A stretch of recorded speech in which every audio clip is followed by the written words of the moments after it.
శ్రీ విష్ణు రూపాయ నమశివాయ. అమ్మవారి స్వరూపాల్లో మనం చూడగానే మనకి అమ్మని స్ఫురణ తెచ్చే రూపం ఏంటి చెప్పండి? అన్నపూర్ణ స్వరూపం.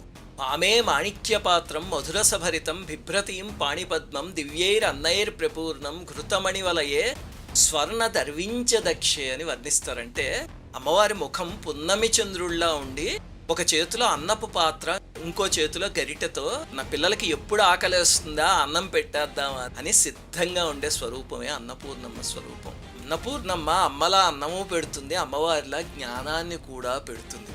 దేవీ భాగవతంలో కథ ఉంది. బృహద్రథుడు అనే రాజు ఉండేవాడు, ధర్మబద్ధంగా పాలన చేసేవాడు. ఆయనకి జన్మాంతర జ్ఞానం ఉండేదంటే ఎవరినైనా చూస్తే పూర్వజన్మలు చెప్పేసేవాడు అనమాట. ఆ శక్తికి ప్రజలందరూ ఆశ్చర్యపోయేవారు. ఒకసారి మహర్షులకి ఈ విషయం తెలిసి ఆయన దగ్గరికి వచ్చి, రాజా నువ్వు సత్యవాదివి, జితేంద్రియుడివి, నీకు జన్మాంతర జ్ఞానం ఎలా అబ్బింది? పూర్వజన్మలో ఏ